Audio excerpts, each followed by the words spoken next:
आज कहाँ है वो गुफा जहाँ बाली से छुपकर रहते थे सुग्रीव। सुग्रीव रामायण का एक बेहद महत्वपूर्ण किरदार माने जाते हैं, जिनकी बदौलत श्री राम सीता जी को ढूंढकर वापस ला सके। सुग्रीव के साथ कई महत्वपूर्ण किस्से जुड़े हुए हैं, जिनमें से कुछ आज भी सार्थक हैं। आज भी बहुत से लोग ये समझने का प्रयास करते हैं कि आखिर सुग्रीव कहाँ रहता था और कहाँ बसती थी पूरी वानर सेना। क्या आज भी मौजूद है सुग्रीव की उस गुफा के अवशेष जहां पाए जाते हैं सुग्रीव के होने के निशान? जानेंगे हम ये सब बातें आज के वीडियो में, तो वीडियो को अंत तक देखना ना भूलें। और अगर आप हमारे चैनल पर नए हैं तो हमारे चैनल को सब्सक्राइब करना ना भूलें और हमारे बेल आइकन को जरूर दबाएं। माना जाता है कि बाली और सुग्रीव दो भाई थे जो किष्किंधा में रहते थे। एक गलतफहमी के कारण बाली ने सुग्रीव को राज्य से बाहर खदेड़ दिया और उसकी पत्नी पर भी अपना अधिकार कर लिया। अपनी जान बचाते हुए सुग्रीव ऋषिमुख पर्वत पर चला आया था। यहाँ पर सुग्रीव ने वानर राज्य की स्थापना की थी और यहीं पर उनकी मुलाकात श्री राम जी से हुई थी। श्री राम जी की सहायता से ही सुग्रीव ने बाली का वध करवाया और अपना राज्य और अपनी पत्नी को दोबारा हासिल किया। सुग्रीव ने अपने जीवन का कुछ हिस्सा ऋषिमुख पर्वत पर गुजारा था, जिसके साक्ष्य आज भी हमको देखने को मिलते हैं। कहा जाता है कि सुग्रीव ने इस इलाके को अपने रहने के लिए इसलिए चुना क्योंकि यहाँ पर बाली का आना मना था। कहते हैं कि बाली ने दुंदुभी नाम के एक राक्षस का वध किया था, जिसके खून की कुछ बूंदें ऋषि मातंग के आश्रम में पहुंच गई थी।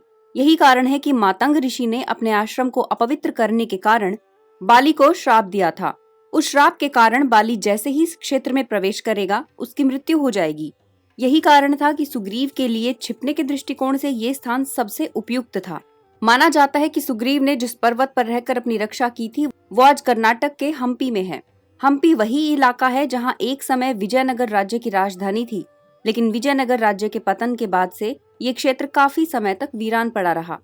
किष्किंधा के ऋषिमुख पर्वत के बारे में ये भी वर्णन मिलता है कि यहाँ पर कहीं कुंभकर्ण ने अपनी प्रयोगशाला की स्थापना भी की थी।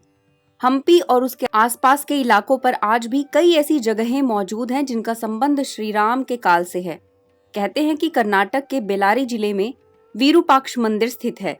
इस मंदिर के आसपास के पर्वत को ही प्राचीन ऋषिमुख पर्वत माना जाता है। कहा जाता है कि ऋषि अत्रि ने ऋषिमुख पर्वत पर जाकर कठोर साधना की थी, जिससे उनको दुर्वासा ऋषि बेटे के रूप में प्राप्त हुए। दुर्वासा ऋषि ने रामायण और महाभारत में बड़ी भूमिका निभाई। इस तरह ये पर्वत हर तरह से बेहद विशेष है। सुग्रीव जिस गुफा में रहे वहां आज उनका एक विग्रह स्थापित है, जिसकी पूजा की जाती है। ये जगह आज भी राम भक्तों और इतिहास के छात्रों के लिए काफी महत्व रखती है। कई सदियों तक ये जगह लोगों की नजर से ओझल हो गई थी, पर इस गुफा की खोज ने दोबारा इस जगह में लोगों के आकर्षण को दोबारा जगा दिया। तो कैसी लगी आपको हमारी ये जानकारी? हमें कमेंट सेक्शन में जरूर बताइएगा। हमारी ऐसी ही सच्ची और रोचक कहानियां जानने के लिए चैनल से जुड़े रहिए। आप देख रहे हैं द भक्ति, क्योंकि भक्ति में ही है असली शक्ति।